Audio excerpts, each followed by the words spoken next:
But I definitely want to ask you about the Dallas Cowboys and this contract negotiation between Dak Prescott and Jerry Jones. Like, we've always had discussions about players' contracts, and you've seen them be pretty spot on in regards to your assessment, how it's gonna go, what that person is gonna command. What are your thoughts right now? How are you leaning? Because the way I see it, I think that Jerry Jones is done.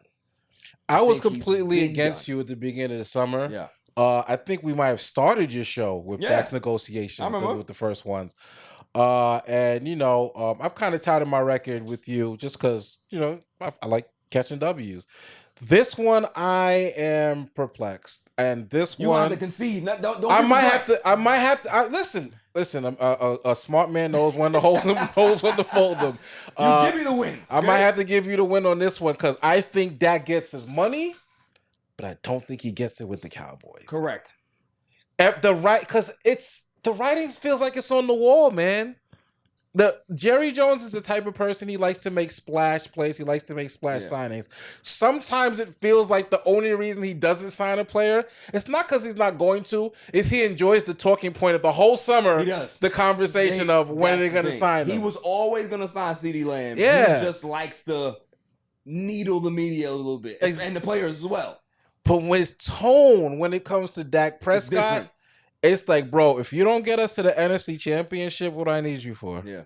So he's making him play for the contract, or if it's a coordinator play for a contract, and the coach, I don't think he's going to get rid of the coach, but I think he wants to needle the coach the way he's been needling the media. Like, we don't need to sign the extension right away. But think about it. After the loss to the Packers, right? He gave everybody that sense that he was ready to move on from Mike McCarthy, right? Everybody was like, oh, man, Mike McCarthy about to get fired. And then not shortly after that, he's like, hey, Mike's going to come back. So he loves to keep, like you said, he loves to keep the Cowboys in conversations. I think Jerry Jones is one of those people. He's kind of like Donald Trump. Like, he watches every single news clipping show that's covering the Dallas Cowboys because that's what he likes. Is that if Dallas is in everybody's purview and they're talking about them, it's good for business. That's how I think Jerry Jones operates, right? Yeah. But for me, I think that, like you said, his tone when it comes to Dak Prescott is very. They are here. Yeah. Most of the players, when he's in negotiations, they're mostly Jerry's guys. They like Jerry. They speak to him directly. They can be able to have conversations. It's never been that way between Dak and Jerry. Dak has kept Jerry Jones at a distance for a reason. I think it's because he doesn't want to get labeled as a Jerry guy and then get taken advantage of come contract negotiation time, which, to be fair, I don't really think that Jerry takes advantage of his players. I think for the most part, he overpays his players. Overpays his players. A lot of them, very handsomely. So the thing is that whatever the situation is and however they feel about each other, I think Cowboys fans need to be real with themselves. And I've had arguments with people that are Dallas Cowboys fans that are the biggest Dak supporters. Hey, he needs to get his money because what else are we going to do? I'm just like, you know what? You guys are the reason why Jerry Jones is like this now.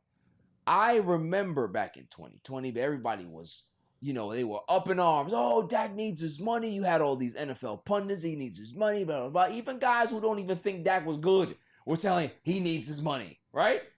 Know the outcome. He needs his money. So all of these fans protesting, taking to the streets, going to the radio stations and calling in, going on YouTube, going on their social medias and voicing their displeasure about Dak not getting paid. Jerry caves, gives him the contract. He even admitted that he was not too happy about that in the actual press conference when they were announcing the extension. And he's at this point now where it's like, okay, you've given me good regular season numbers over these last 4 years. We've won 12 games for the last 3 seasons. What's going on in the playoffs? You don't look like the same player. Yeah. It's not even the same team. You don't look like the same player once the playoffs start. So what makes you think, and this is what I'm saying, this is what probably Jerry's thinking, what makes you think you deserve a third contract from me? That's how he's looking at it. This is going to be his third contract with the Dallas Cowboys. For you to get a third contract from the same team, there needs to be some level of success that you're having in the postseason. I'm sorry, but if you look at any other team, to get that third contract, that means a lot. Yeah.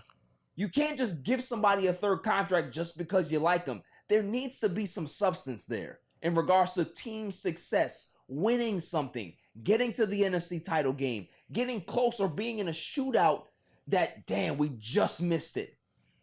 I feel good about giving him this money because we're right there. I don't think Jerry feels that the Cowboys are right there with Dak Prescott. And I think that he said it. He said, what you see is really what you see. He's kind of saying, when like, he talks about CD, is. CD's going to be here. Right. CD's going to be signed. That's our guy. It was very different with Dak. But with Dak, doesn't seem like he's sold. But my thing is, and I know you don't like this, but what do? You have this team that's on the cusp of winning. Last year, you had 9 All-Pros. Yep. You have one of the best pass rushers in the league. You have arguably one of the best wide receivers in the league, who you want to ask. You have all these key pieces. Do you turn that team that you feel is on the cusp, 12 wins, 12 wins, 12 wins, good head coach, highest scoring offense, MVP conversation quarterback, do you turn that team over to a rookie or to a young player or to an unproven? Because did you see how Trey Lance looked in the preseason? I understand. I am not even supporting Trey Lance, but my thing is that at what point do you look and assess your organization and your team and say, we are here every year. We're not bad enough to bottom out. So we're pretty much in sports purgatory. We're not the upper elites, but we're not all the way at the bottom. We're somewhere in that B tier, and that's nowhere to be.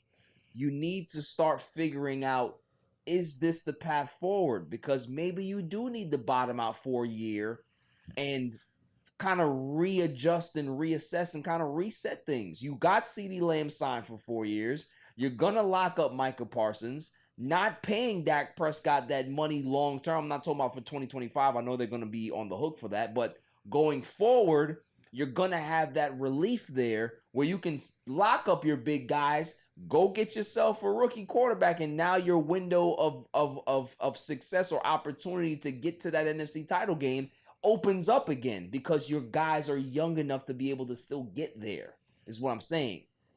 That's why you have to look at it. If these guys were a little long in the tooth and older, I can understand that maybe you have to bite the bullet and sign Dak. But everybody's young.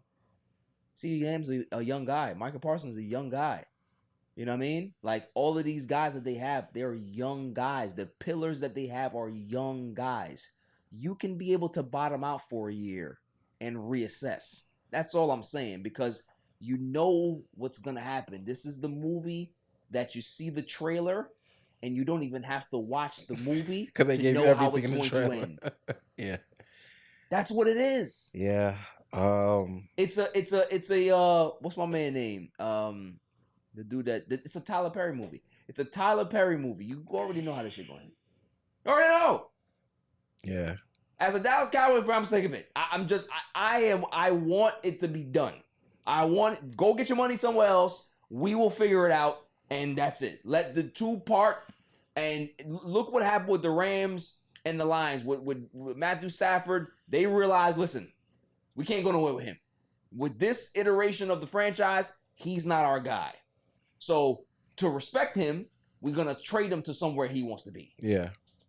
Look where the two franchises are now. Yep. The Rams took a little step back, but after winning the Super Bowl, now they're right back to where they need to be because they have the pieces. They kind of regrouped. Look at where the Lions are. They revamped their entire organization. Why? Because they realized we need to bottom out for a little bit and kind of just retool this entire thing. Yeah.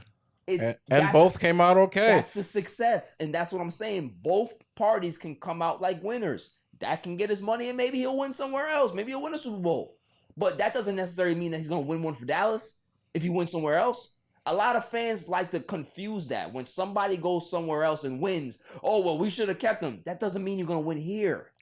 There's a difference between Derek Jeter being a New York Yankee and Derek Jeter being a New York Met. Yeah, you can go ahead and go get $60 million from the Mets, but are you going to win the same way you're going to win with the Yankees? No. It's just not going to happen. So that's the difference, is that you can't expect two destinations to be the same. The organizations are different, how they're run are different, and their successes are different. And this is all I'm saying, is that Dak at this point needs to realize that if he wants to get that label off of him, that he can't win in the playoffs, he needs out of Dallas. And if Jerry wants to be able to get where he wants to go, he needs to get out from under Dak and get somewhere else and have somebody else that maybe fit his mold of quarterback. Maybe he wants somebody that's a little bit mobile, a little bit that can be able to create things with his legs. It works better for both parties to just go your separate ways. That's all I'm saying.